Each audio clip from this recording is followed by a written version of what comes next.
Hey guys, it's Megan, and in today's video, I'll be showing you a few crafts that you can make with seashells. I used to go to the beach all the time growing up. I haven't been for a while.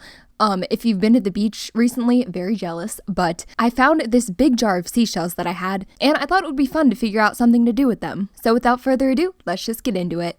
Alright, so when I first told you guys that I was going to do this video, I got a ton of comments asking me what to do with smaller shells. I think this canvas art is perfect for any type of seashells that you have. If your shells are a little bit bigger, you can just use a bigger canvas. For this project, I used a 5x7 canvas panel, modeling paste, palette knives, acrylic paint, and some seashells. First, I spread a thin layer of modeling paste over my canvas. If you don't have modeling paste, you can actually make your own. I showed this in another video. All you do is mix together 8 tablespoons of baking soda, 3 tablespoons of acrylic paint, and 2 tablespoons of Elmer's glue. Once you have that on there, add your seashells on top. I used a combination of shells that I got at the beach and some mini shells from the craft store. I placed my shells in a sort of diagonal line across the canvas. If I were to do this again, I think that I probably would have mixed the texture paste with a little bit of like light blue paint or something so that I wouldn't have had to go back in and paint in between the shells later. But after my shells were on the canvas, I added some more texture to the piece by creating a few lines with the modeling paste. You can definitely use like a piping bag or something if you want these lines to look a little nicer, but for this I kind of like the messy look. Then I used a toothpick to carve out a few wavy lines and some circle shapes in the base layer of modeling paste. Unfortunately, my camera decided to focus on my hand a little bit more than it wanted to focus on the canvas, but hopefully you get the idea. I went back in with my palette knife and a little bit more modeling paste to create some different textures. There honestly wasn't like a specific rhyme or reason to this. I was just kind of thinking, ocean, that's kind of what we're going for, but other than that, I just kind of had fun with it. This stuff works a lot like frosting, and it is so much fun to use. I let that dry, then started painting. First, I painted the whole thing with some light blue paint. Then I went in with various shades of blue and turquoise to add some more dimension to the piece. I spent about an hour really building up the color. The key to this really is just to use a bunch of layers. I painted the lines that we made with a dark blue, and blended that same color in a few other areas. I also added a little bit of metallic yellow paint to a few spots to sort of look like sand or something. I don't know. Definitely don't be afraid to use colors other than blue though. I did end up toning it down in a few spots by layering some more blue paint over it. After I finished painting, I felt like I needed a few more shells, so I used some E6000 glue to stick on a couple more. I also added some pearl beads and some blue seed beads that I had lying around. I added a little bit more of everything to the middle, and I put a few extra seashells on either side, and put a seed bead in the center of each circle that I drew in the texture paste earlier. After everything dried, here's how my finished piece turned out. I feel like this is something that basically anyone could do, and it'll work with pretty much any shells that you have. Before we start the next project, I want to give a huge thank you to today's video sponsor, Birch Living. Birch is a premium mattress in a box company that makes mattresses and sleep products that are stylish, comfortable, and environmentally conscious. Their non-toxic mattresses are made right here in America, and they're crafted with organic and natural materials that have been sustainably sourced. I ordered the Birch Luxe mattress, which is a premium upgrade to their original, well-loved Birch Natural mattresses. I got a mattress topper as well. This just adds a little bit of extra height to your mattress and makes it even softer. My bedroom is literally the hottest room in my house, and the nice thing about Birch Living is that their mattresses are made from breathable, natural materials to help you keep cool in the summer. I've had my Birch mattress for about a month so far, and I love it. My old mattress was about 15 years old, so it was definitely time for an upgrade. And you guys, the difference is seriously amazing. Okay, so long story, but I've been having some issues with my back lately, and I'm genuinely shocked at how much faster that I fall asleep with my new mattress. Like, it's crazy, I can actually sleep now. This was super easy to set up. They delivered it right to my door for free. I know that it can be a little bit scary making such a big purchase online, but Birch mattresses come with a 100-night sleep trial and a 25-year warranty. If you don't love it, they'll come pick it up and give you a full refund. I love my Birch Luxe mattress, and I think you will too. If you're in the market for a new bed, click the link below or head over to birchliving.com/MeganW to get $400 off your new mattress plus 2 free pillows. Thanks again to Birch Living for sponsoring this video, and without further ado, let's get into the next one.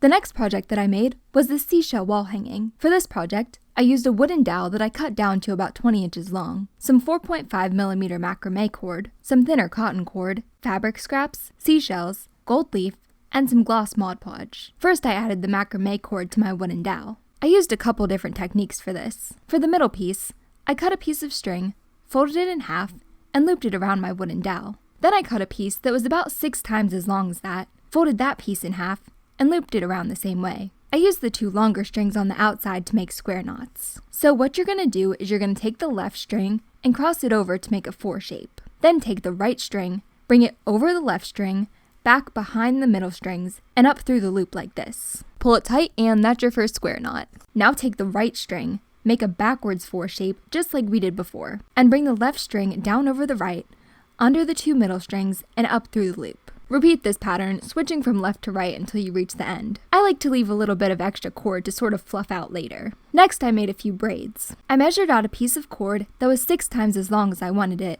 and I cut it so that I had 3 pieces in total. I stacked those together, bringing them behind the wooden dowel, and bringing the ends up through the loop like this to attach it. I separated the cord into 3 sections, and just did a regular 3-strand braid, tying the end in a knot like this. To make these sort of like twisty knots on the ends, I used a similar technique to the first knot. I cut a piece that was about as long as I wanted it when it was folded in half. Then I cut a second piece that was about 6 times as long. I stacked those 2 together and looped them around my dowel like this. And again, starting with the left string, make a 4 shape, bringing the right string over the left, under the middle, and up through the loop. And you're just going to keep repeating this process, only this time you're not switching sides. So you just start by making the 4 shape with the left string every single time. When you get to the end, go ahead and twist it a little, and cut off any excess string. This last technique is probably my favorite. I took 3 pieces of cord, stacked them together, and looped them around the dowel just like we did before. Then I used my fingers to untwist each strand of cord like this. I used these dog/cat brushes that I had to separate the cord even more. I found that it worked best to start with the more normal brush, and then go back with this smaller bristled brush to really fluff it out. This is basically like brushing your hair, so you're going to want to start at the bottom and work your way up. Just keep working at it until you've untangled all the little strands in the cord. Not gonna lie, this was actually a little bit more like messy than I thought that it would be. Honestly, if you have any like masks lying around, you might want to pull one of those out. I don't even know how this works, but it was basically like dusty. Like I definitely ended up with some string up my nose. It was not a good situation, but we made it. That sounds wrong, but like there were all these little fuzz balls, I guess, not actual string. You know what I mean. I used the same technique on the end of each macrame piece. To add a little bit more interest, I cut some strips from an old white t-shirt and looped them around the wooden dowel, just like we did with the cord. Go ahead and trim down the ends if you need to, and this is where the seashells will come in. Arrange your shells on top of your wall hanging to figure out where you want them. I ended up taking a picture so that I'd remember it later. Next, poke a hole at the top of each shell. If you can find some with holes already in them, that's great, but if you can't, just mark where you want the hole with a pencil, and twist a push pin into the shell. I was actually really surprised that this worked.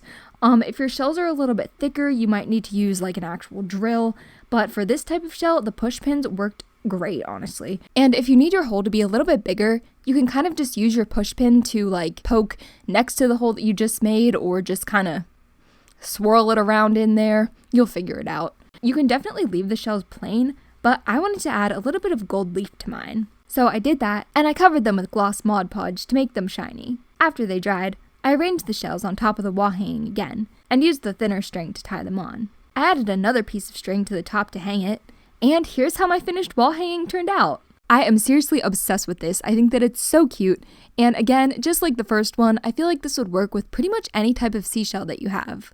The last project that I made was this wire-wrapped seashell necklace. This is a great option if you can't drill a hole into your shell. For this project, I used a small seashell, some 20-gauge wire, jewelry pliers, string, and some jewelry findings. You can leave your shell natural, or you can make it shiny like I did by adding a coat of Mod Podge or UV resin. Here's what my shells looked like with and without the resin. Honestly, I kind of like the one without it a little bit better, but we already committed at this point. Once my shell was ready, I cut a piece of wire that was about 12 to 14 inches long. Bend the wire about 2 inches from the end like this. Then use your round nose pliers to create a loop. I actually wrapped mine around twice so that I had 2 loops. If you decide to do 2 loops like I did, make sure that they're like directly on top of each other. Take that extra little bit of wire and twist it around the base of the loop about 2 or 3 times. Then cut off the excess. Use your flat nose pliers to get rid of any sharp edges. Place the wire behind your shell so that the loop is behind the flat part. Press the wire into the back of the shell, then wrap it around the front like this. Wrap the wire around the base of the loop again. Press the wire into the back of the shell and bring it back around to the front a second time. Twist the remaining wire around the base of the loop 2 or 3 times to secure it. and cut off any excess. Then flip the shell over to the back. Use your flat pliers to bend each wire on the back to tighten it. This will help make sure that the wire stays in the grooves of the seashell on the front. And you're all set! You can turn this into any type of jewelry that you want. I made mine into a necklace by attaching it to a cord with a jump ring. And here's how my finished necklace turned out. I'm honestly really surprised at how much that I like this. I just left my shell black because that's a color that I wear a lot, but I think that it would be cool if you painted the seashell before you added the wire. I think maybe a glittery mermaid style shell might be fun. So that was everything for this video. If you made it this far, let me know if you went on vacation or if you're going on vacation this summer. Personally, I didn't. I'm not. It's very sad. But anyways, thank you guys so much for watching. I hope you enjoyed this video. If you did, make sure to give it a thumbs up and subscribe for more videos just like this one. My merch, my website, and all of my social media will be linked down below.